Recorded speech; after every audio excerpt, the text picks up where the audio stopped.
Hi, and welcome to What We Mean to Say. The word lectionary refers to the assigning of scripture readings for Sundays and weekday worship.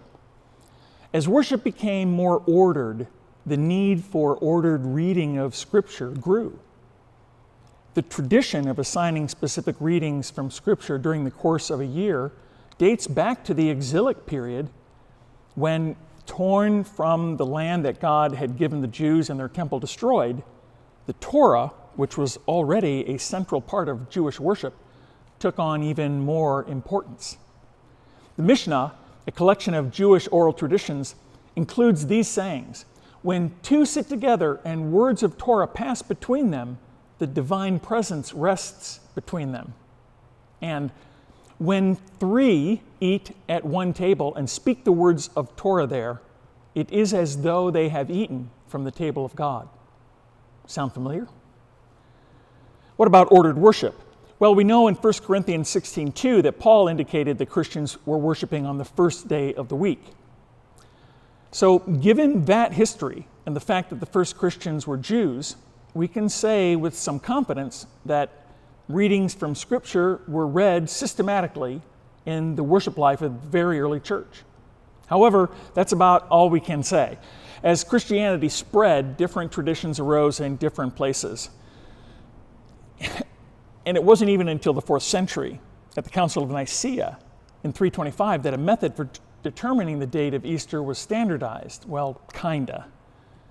The East and Western churches still date those days differently, that is to say, Easter and Christmas. The lectionary we use today is called the Revised Common Lectionary. It follows a 3-year cycle of readings for Sundays. We're currently in year C. The Daily Office Lectionary follows a 2-year cycle of readings for every day of the week. Year 1 begins on the first Sunday of Advent, preceding odd-numbered years, and year 2 preceding even-numbered years. But rather than try to explain how the lectionary works, it's easier to point you to where you can find online resources and readings assigned for Sundays and other holy days. One is the electronic prayer book that's available for $9.99 in app stores for iPhone and Android, and it does all the work for you. Another resource is lectionarypage.net.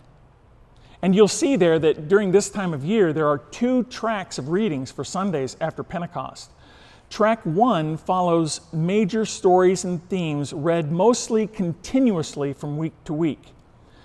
Year A, we begin with Genesis. In year B, we hear some of the great monarchy narratives. In year C, we read from the later prophets. Track 2 closely follows the lectionary that's found in the Book of Common Prayer. Track 2 is thematic, and the collect of the day and the readings are chosen in a way that are intended to complement and reinforce each other. And some themes are easier to discern and others not so much. Now, next time on What We Mean to Say, we'll look at a simple way to incorporate Scripture into your prayer life by using the prayers and individuals for families in the prayer book. I'll see you next time.